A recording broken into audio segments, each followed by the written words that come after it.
আমন্ত্রণ জানাচ্ছি আপডেট সংবাদে। শুরুতেই জানিয়ে দিব গুরুত্বপূর্ণ শিরোনাম, এরপরেই থাকবে বিস্তারিত। যুদ্ধবিরতির প্রস্তাব প্রত্যাখ্যান ইসরায়েলে। এদিকে অস্ত্র ছাড়বে না হিজবুল্লাহ, যুক্তরাষ্ট্রের প্রস্তাব প্রত্যাখ্যান। আর জানিয়ে দেব বেনগুয়েনে এবার ফিলিস্তিনি টু ক্ষেপণাস্ত্র হামলা ইয়েমেনের। আরো জানিয়ে দেব ভারত পাকিস্তান সংঘাতে 5টি যুদ্ধবিমান ভূপাতিত হয়েছিল বলছে ট্রাম্প। সর্বশেষ জানিয়ে দিব এবার ভারতের তেল শোধনাগারে ইউরোপীয় ইউনিয়নের নিষেধাজ্ঞা। শুনছিলেন সংবাদ শিরোনাম, এখন বিস্তারিত। তার আগে অনুরোধ থাকবে ভিডিওতে একটি লাইক দিন এবং কমেন্টস করে জানিয়ে দিন কোন জেলা থেকে বা কোথা থেকে আমাদের সঙ্গে যুক্ত রয়েছেন। যুদ্ধবিরতির প্রস্তাব প্রত্যাখ্যান ইসরায়েলের।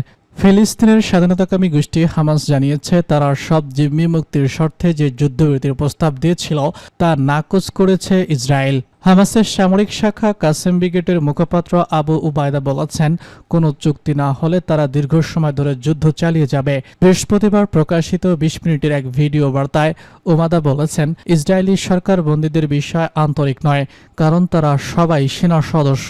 তিনি জানান, হামাস একটি পূর্ণাঙ্গ চুক্তির পক্ষে আছে যেখানে যুদ্ধ বন্ধ হবে, গাজা থেকে ইসরায়েলি বাহিনী সরে যাবে এবং ফিলিস্তিনিদের জন্য মানবিক সহায়তা নিশ্চিত করা হবে। তিনি হুঁশিয়ারি করে বলেছেন, কাতারে চলমান আলোচনায় ইসরায়েল আবার পিছিয়ে গেলে ভবিষ্যতে আংশিক কোনো চুক্তির সুযোগ থাকবে না। আলোচনার একটি 60 দিনের প্রস্তাব রয়েছে যার অধীনে 100 জন জিম্মি মুক্তির কথা বলা হয়েছে। বর্তমানে হামাসের কাছে প্রায় 50 জন জিম্মি রয়েছে, যাদের মধ্যে প্রায় 200 জন জীবিত বলে ধারণা করা হচ্ছে। এদিকে যুক্তরাষ্ট্রের প্রেসিডেন্ট ডোনাল্ড ট্রাম্প বলেছেন, গাজা থেকে আরও 10 জন জিম্মি শীঘ্রই মুক্তি পাবে। তিনি দাবি করেছেন, আমরা বেশিরভাগ বন্দীকে ফিরিয়ে এনেছি, আশা করছি পুরো বিষয়টি দ্রুত শেষ হবে। তবে এ বিষয়ে বিস্তারিত কিছু জানাননি তিনি। মার্চের পর এই প্রথমবার ভিডিও বার্তা দিয়েছে আবু উবায়দা। তিনি বলেছেন, হামাস যোদ্ধারা প্রস্তুত আছে এবং তারা গাজা যুদ্ধে ইসরায়েলি বাহিনীর বিরুদ্ধে হামলা চালিয়ে যাবে। ভিডিওতে তিনি আরব এবং মুসলিম দেশগুলোর নেতাদেরও কড়া সমালোচনা করেন। তিনি বলেছেন, ইসরায়েলে গণহত্যা নিয়ে তাদের নীরবতা এক ধরনের বিশ্বাসঘাতকতা।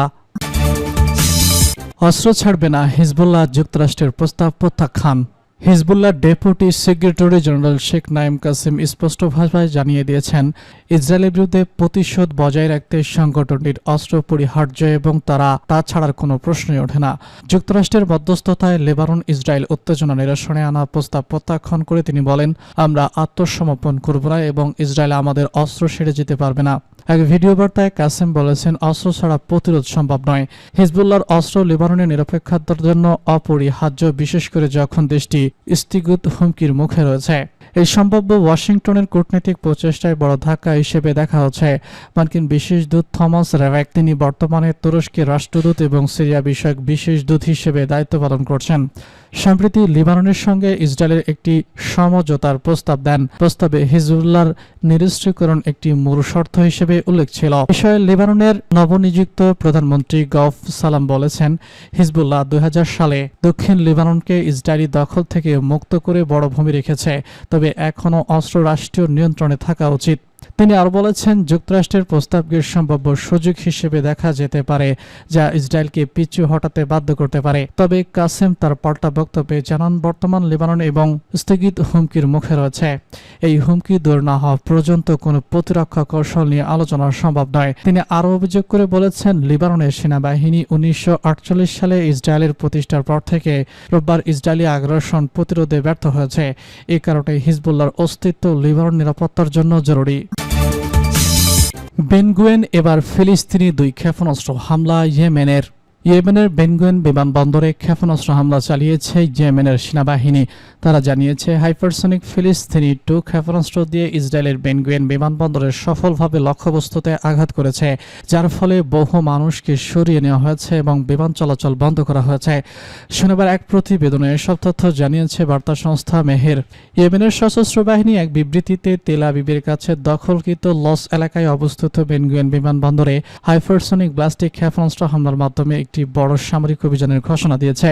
ইয়েমেনের সশস্ত্র বাহিনীর মুখপাত্র ব্রিগেডিয়ার জেনারেল ইয়াহিয়া সারি ঘোষণা করেন, ফিলিস্তিনি টু ক্ষেপণাস্ত্রটি সফলভাবে তার লক্ষ্যবস্তুতে আঘাত করেছে। তিনি বলেছেন, এই হামলার কারণে লাখ লাখ ইসরায়েলি বসতি স্থাপনাকারী আশ্রয়কেন্দ্রে পালিয়ে যেতে বাধ্য হয়েছে এবং বিমানবন্দরে চলমান চলাচল স্থগিত করা হয়েছে। বিবৃতিতে এই অভিযানকে নিপীড়িত ফিলিস্তিনি জনগণের সমর্থন এবং গাজা উপত্যকায় চলমান গণহত্যার প্রতিক্রিয়া হিসেবে বর্ণনা করা হয়েছে। সারি ইসরায়েল ও আরব দেশগুলোকে গাজার সঙ্গে জড়ানোর আহ্বান জানিয়েছেন। সেই সঙ্গে তিনি গাজার জনগণের বিরুদ্ধে অব্যাহত অবরোধ এবং রক্তাক্ত অপরাধের কথা তুলে ধরেছেন। তিনি স্পষ্ট করে জানিয়েছেন, গাজায় আগ্রাসন শেষ এবং অবরোধ প্রত্যাহার না হওয়া পর্যন্ত ইয়েমেনি সামরিক অভিযান অব্যাহত থাকবে। ইসরায়েলি গণমাধ্যম জানিয়েছে, ইয়েমেন থেকে ক্ষেপণাস্ত্র নিক্ষেপের পর সুমদান অঞ্চল এবং অধিকৃত আল কুদ্দুসের বাসিন্দাদের আশ্রয় নেওয়ার জন্য আহ্বান জানানো হয়েছে। এই সূত্রে বেন গুরিয়ন বিমানবন্দরের সামরিকভাবে বন্ধ রাখার বিষয়টি নিশ্চিত করেছে। ইসরায়েলি গণমাধ্যম চ্যানেল 12 স্বীকার করেছে, এটি গত 48 ঘন্টার মধ্যে ইয়েমেন থেকে অধিকৃত অঞ্চলের দিক থেকে নিক্ষেপ করা দ্বিতীয় ক্ষেপণাস্ত্র। ভারত পাকিস্তান সংঘাতে 5টি যুদ্ধবিমান ভূপাতিত হয়েছিল বলছে ট্রাম্প। কাশ্মীর পেহেলগামে বন্দুকধারীদের হামলার জেরে ভারত এবং পাকিস্তানের মধ্যে সাম্প্রতিক সামরিক সংঘাতে অন্তত 5টি যুদ্ধবিমান ভূপাতিত হয়েছে বলে দাবি করেছে যুক্তরাষ্ট্রের প্রেসিডেন্ট ডোনাল্ড ট্রাম্প। শুক্রবার স্থানীয় সময় হোয়াইট হাউসে রিপাবলিকান আইন প্রণেতাদের সঙ্গে এক নৈশভোজে এসব মন্তব্য করেন তিনি। ট্রাম্প বলেছেন, বাস্তবে যুদ্ধবিমানে গুলি চালানো হচ্ছিল 5টা, 4টা বা 5টা, তবে মনে করা হয় 5টা যুদ্ধবিমান ভূপাতিত হয়েছিল। যদিও তিনি পরিষ্কার করেননি কোন পক্ষের যুদ্ধবিমানগুলো ক্ষতিগ্রস্ত হয়েছে।